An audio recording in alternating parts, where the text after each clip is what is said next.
Hi there. I'm Pastor Johnson, the pastor here at Christ Lutheran in beautiful Milford, Michigan. Right now it's snowing outside. It is an absolutely serene scene. I want to invite you to join us this weekend for worship, receiving God's gifts, and learning about what does God have to say about our gifts. St. Paul tells us in 2 Corinthians chapter 9 that if we sow sparingly, we'll reap sparingly. And if we sow bountifully, we'll reap bountifully. But there's a little bit of nuance there, certainly. And there's even there's some debate as to what exactly bountifully means, because there's a bit of a different word there. Anyway, I don't want to spoil anything or anything for you, but I want you to come. If you've ever wondered about why is it that people give to the church, why do we offer charity, what is the point, and what does God desire and require of us, this is a good opportunity for you. And we encourage you to bring others. I know that uh, that may not sound like the most inviting of topics, but uh, when you give to a charity, you want to know what it's doing. And so we want to encourage you to be here to know why we give so that you can be better informed as to what you are giving. All right. So certainly there is the Lord's desire with that. And if you ever want to know about how or what we use our money for, our budget is publicly available. We would love to be able to provide that for you. You can see and challenge and question all sorts of things. And we would love to participate in that conversation with you. Okay, enough on that. Let's transition here to what button did I just hit? Let's go to this one. There we go. Weekly announcements. Have a few things. These are all going to be dates to have put on your calendar. First is on January 29th, we are having our blood drive for this quarter. If you haven't signed up yet, I do believe there are still spots available, and we would love to have you be able to support the community with this. The giving of blood is an important thing, and it's one of the privileges that we who the Lord has blessed with health are able to give. Now, then 2 days later, if you give blood on Thursday, on Saturday, you can join us for our chili cook-off. This is an annual event. We crown a champion.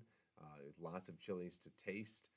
Already have a number of people signed up, always looking for more to bring your chilies and certainly just to bring yourselves. It's a great time. Encourage you to come. It's going to be great. It's always something I look forward to. Two more dates, all kind of in rapid succession. February 1st, that's Sunday, we are going to have a voters meeting after our second service at the 11 o'clock service, after that service. And that is going to be a voters meeting to deal with two more overtures that we would like to send on to the Synod. So if you're new to the congregation or you're just new to the way kind of Synod works, maybe you've never been involved with it, it works in this way. Every 3 years, our church body, the Lutheran Church Missouri Synod, holds a national convention.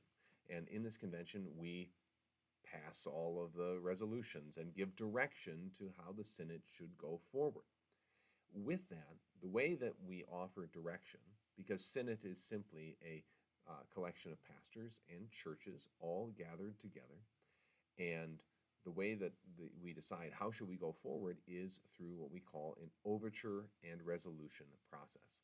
And so a church like ours puts an overture together. That's a document that says, whereas, such and such and such and such, therefore be it resolved, right? So it's basically saying, because of these things, we think this should happen. And so we have two overtures to put before you. One has to do with pastoral education, that is with continuing education.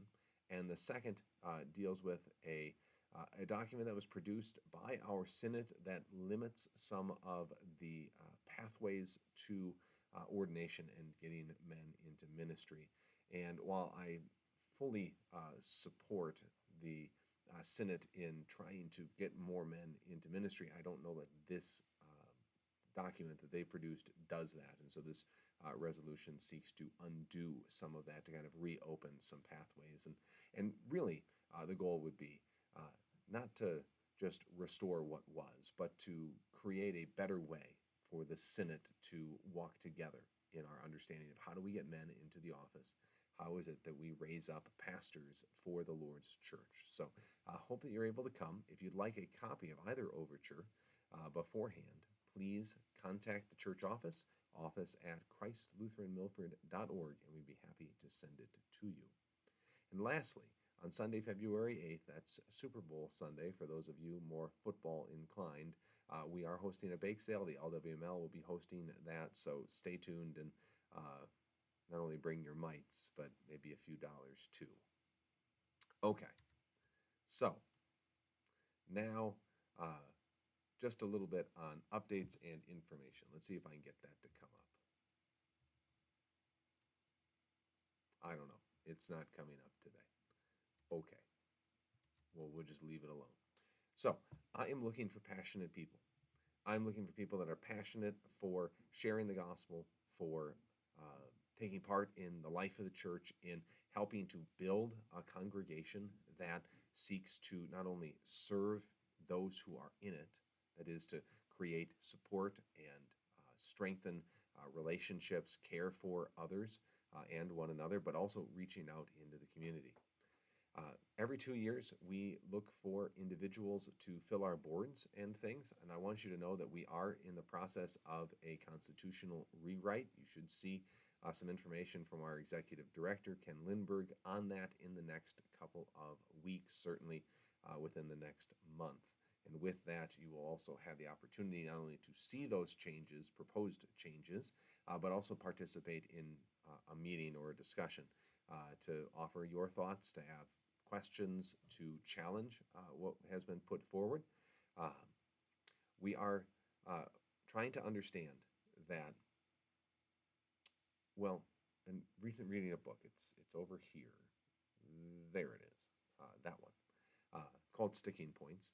And one of the things that it highlights is kind of differences in how generations work. And one of the generational differences is that previous generations saw committees, boards, as places to get things done. Now, Gen X, Gen Y, right, the millennials, others, they tend to look more at committees as places that you go to die in, right? They're not things that get stuff done. I'm very who says, let's get stuff done, and I want you to be that too. And so we're going to be looking for individuals to not only be on some of our boards, but to help transform those boards and their various committees to be places not where ideas go to die, but where the life of the church is fostered and where ministry is nurtured so that the church can flourish and grow. So if that sounds like an interest to you, in the next couple of weeks, you might be hearing from the nominating committee to put people on boards. If not, please let us know, again, at the church office at christlutheranmilford.org, that you would like to be part of this process, because you have some passion, you have ideas, you know that, well, this is the system we have. Committees don't have to be a place where things go to die, but rather where ministry can thrive and rise out of. So that's it for my announcements for today. I hope I see you on Sunday. The Lord bless and keep you. Bye-bye.